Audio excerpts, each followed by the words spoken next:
fairy tale of Sleeping Beauty, and this is something new, the whole whispering thing. So we'll see how it goes. Sleeping Beauty. Once upon a time, there lived a king and queen who longed to have a child. After many years, their wish came true, and the queen gave birth to a beautiful baby girl.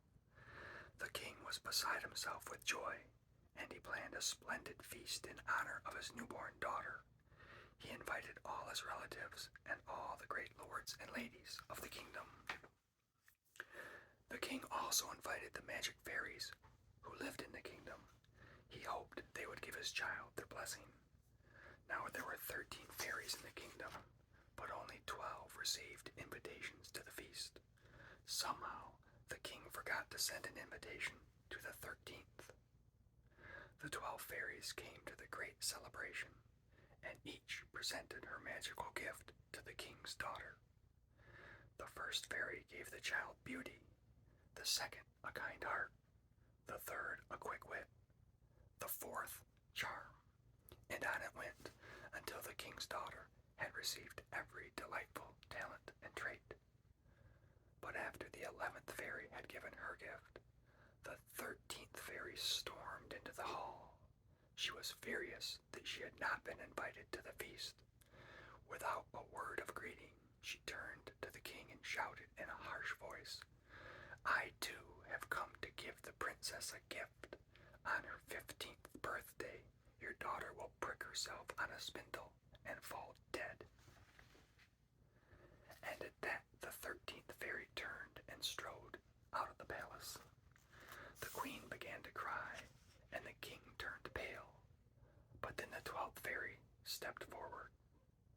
"I have not yet given the princess my gift," the 12th fairy said, "and while I cannot undo the curse, I can soften it.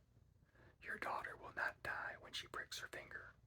Instead, she will fall into a deep sleep that will last for 100 years."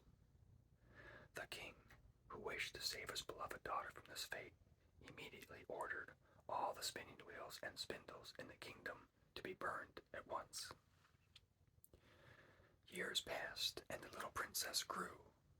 As the fairies had promised, she was beautiful and kind and clever, and each year she grew more charming and lovely. Everyone who knew her loved her, and she passed her days happily in the kingdom. On the day of the princess's 15th birthday, her parents' presence was requested by a neighboring king, so they left the princess behind in the castle. "Now, you must behave yourself while we are gone," her mother told her. Of course, the princess promised. But the princess had never been without her parents before, and she was delighted. "I will be able to wander about the castle as I please," she thought, "and look at everything." All that day the princess amused herself exploring the castle. She followed every unused corridor she could find and peered into forgotten, dusty rooms. At last, she found herself at the foot of a small winding staircase. She climbed the stairs until she came to an old wooden door with a rusty key in the lock. The princess turned the key and slowly pushed the door open.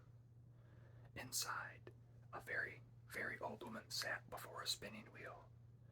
The princess had never seen a spinning wheel and was very curious about it. The old woman was busily spinning thread onto the spindle. The wheel whirred around so merrily that the princess could not help exclaiming, "How wonderful! What is this, grandmother? What are you doing?" "Ah," the old woman replied, "this is a spinning wheel, and this is a spindle, and I am spinning thread." The princess watched in admiration as the spindle filled with bright thread. "May I please try?" she asked. Then she reached for the twirling spindle, and in her eagerness, she pricked her finger. "Oh," she cried, letting go of the spindle. She suddenly felt very sleepy, and for a moment she was sure the old woman was laughing at her. "Dear me, grandmother," the princess cried, "I feel so strange. Let me lie down on the bed in the corner."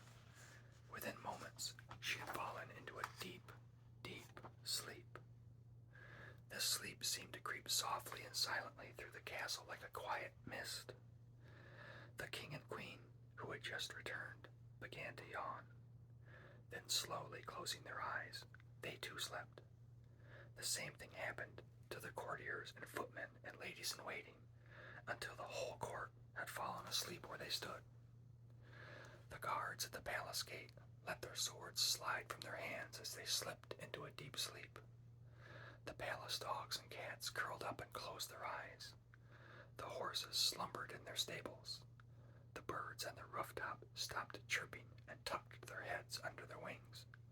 Even the flies stopped buzzing and lay still. In the kitchen, the cook fell asleep just as she was reaching out to box the scullery boy's ears. He fell asleep too. So did the kitchen maid, who was sitting at the fire basting some chickens on a spit. Even the fire in the hearth stopped its crackling and died away. The wind outside stopped blowing. Soon the entire castle was quiet and covered with a blanket of sleep.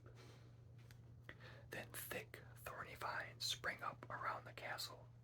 They grew and grew, higher and higher each day, until nothing could be seen of the castle anymore. Not its golden gates, or its high stone walls, or the tops of its golden towers, or even the bright flags that flew from them. Finally, the castle was completely covered by a thick screen of thorns. That's the end of part 1. Next time, we'll do part 2 and finish it.